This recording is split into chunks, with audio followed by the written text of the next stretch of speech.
Write the inequality graphed below. So this is just like writing the equation of a line. I always start with figuring out my y-intercept. That's here. It's up at 1, 2, 3. So I have a plus 3 at the end. Then I want to find the slope. I can see that this line is going down and over if we're thinking about it as rise over run. How many did it go down? 1, 2, 3, 4. So it went down minus 4 and it went over 1. Negative 4 over 1 is your slope, which is the same as negative 4 with an x next to it. We're going to put our y out in front. And now we're going to figure out, is this a greater than or less than or equal to problem? So I see that this is a solid line. So it's either greater than or equal to or less than or equal to. Then I noticed I'm shading above this line, which means y is greater than or equal to negative 4x plus 3. Again, that's because we shaded above the line. All right, number 2, we're going to graph this inequality. I always start with my y-intercept. I circle it, and then we're going to go ahead and put a dot up at 1, 2, 3, 4. Put our dot there at 4. The slope is a negative. We're not going to forget about it. We're going to go down 2 and over to the right, 1, 2, 3. We're always going to the right. So down 2, right 3. Now we need to think about how to connect this line.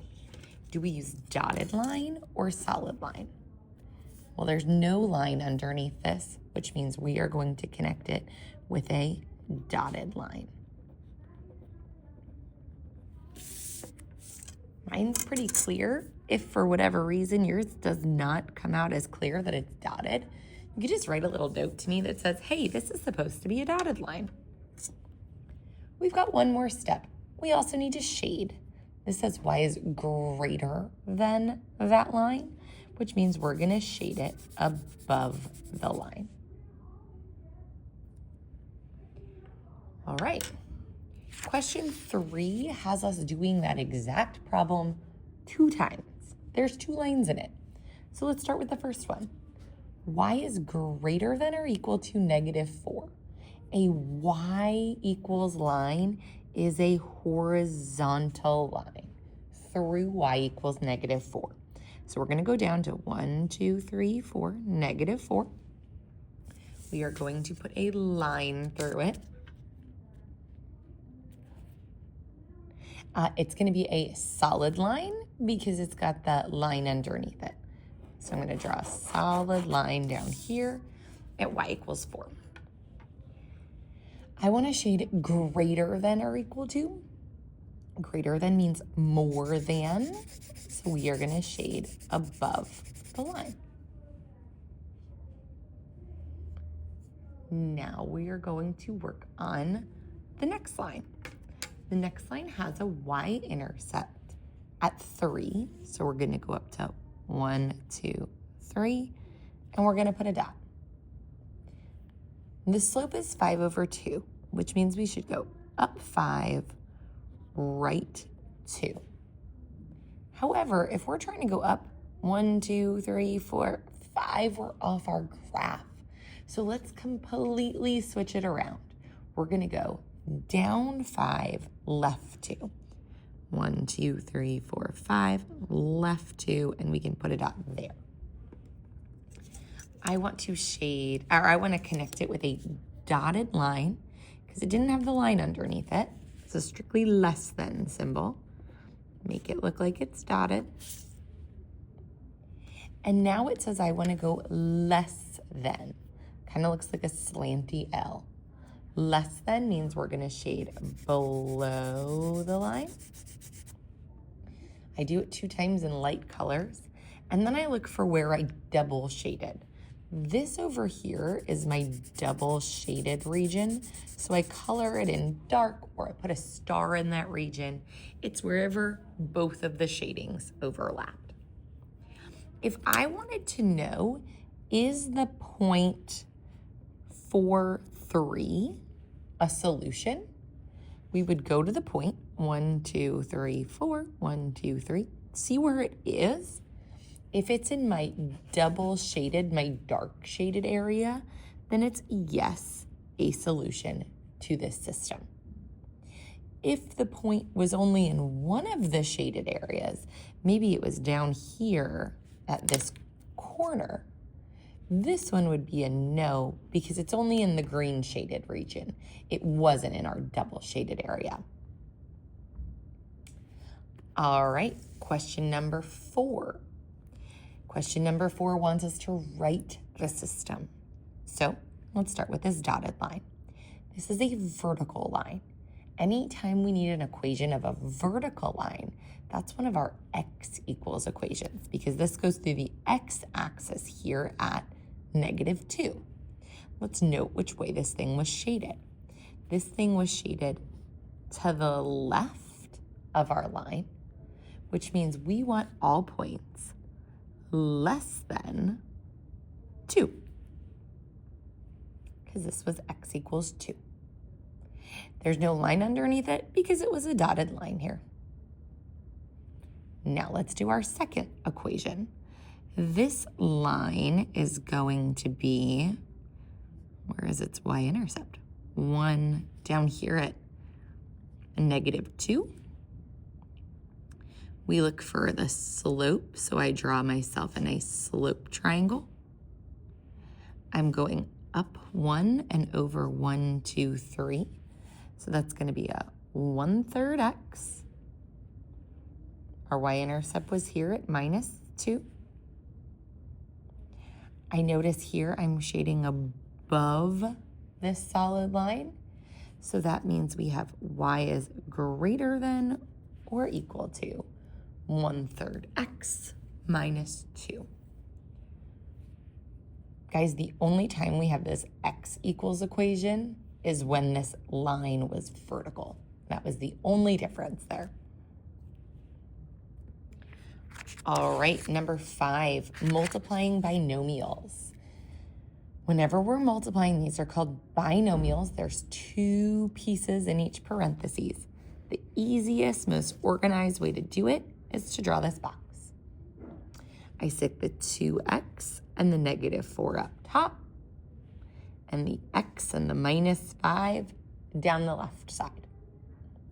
Then I multiply. 2x times x is 2x squared. Don't forget about the squared. -4 times x is a -4x. 2x times the -5 minus 10x. -5 times the -4 is a +20. Then we combine the things that have the x's in them. So our final answer is 2x squared. Use a calculator if you need to. -10 plus a -4 is a -14x plus 20.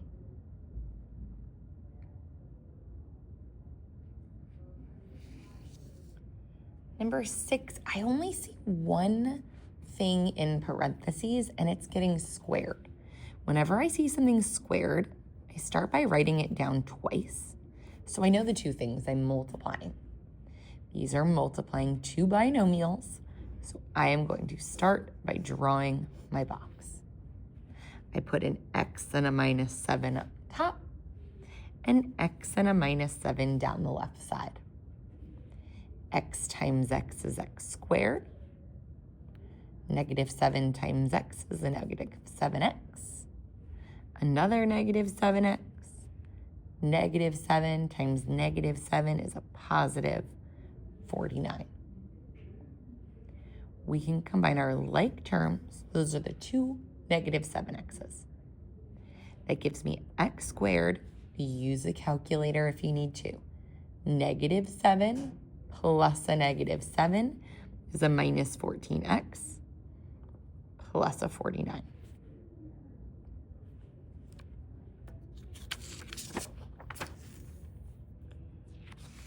And the back is exponent rules.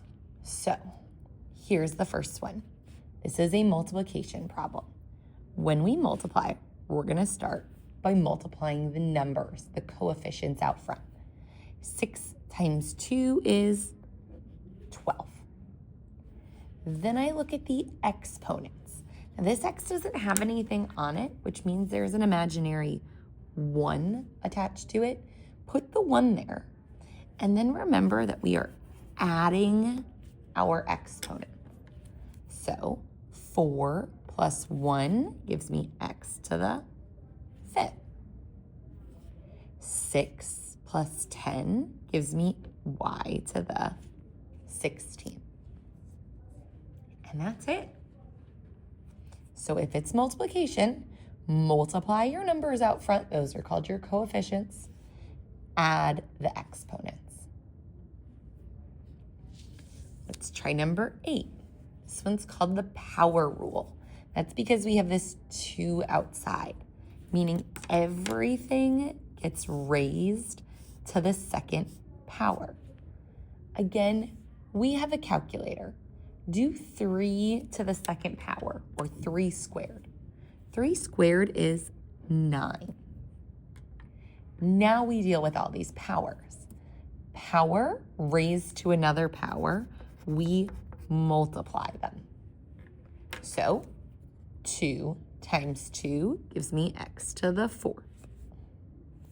5 times 2 is y to the 10th.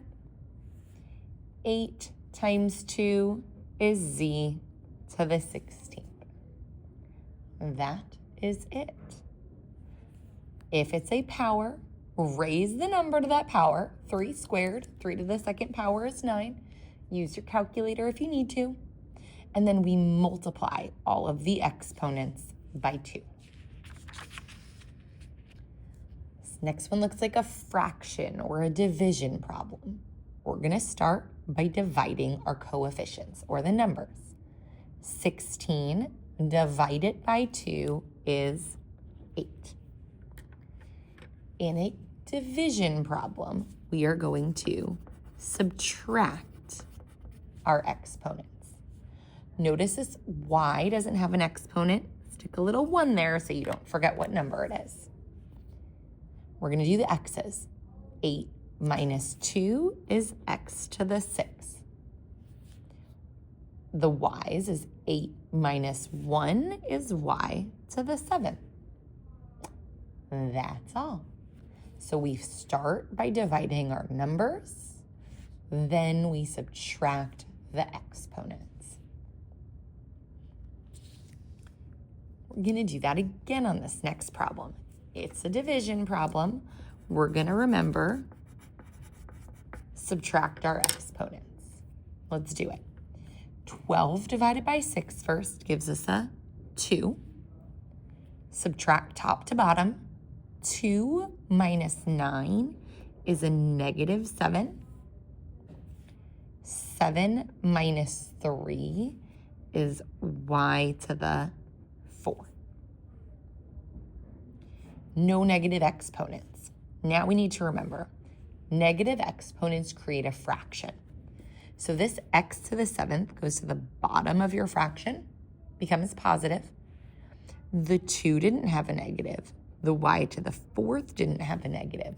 Those guys stay up top. Negative exponents go to the bottom of our fraction and become positive. The next question looks crazy, and it's the easiest problem on here. Anytime you see something to the 0 power, it always, always, always gives you an answer of 1. You do not have to do anything to it. Anytime you see a 0 power, your answer is 1, no matter what kind of craziness is in here. All right, last problem.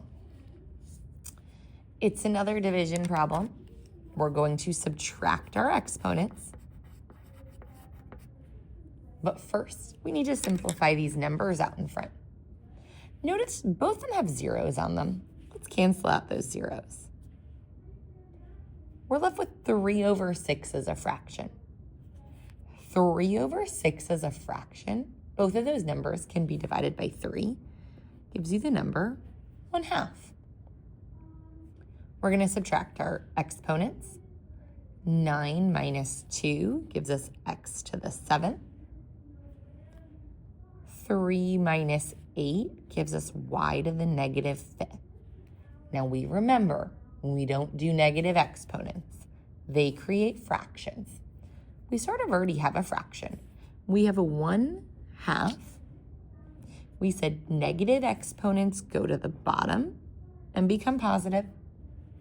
If it was already a positive, it's going to stay up top.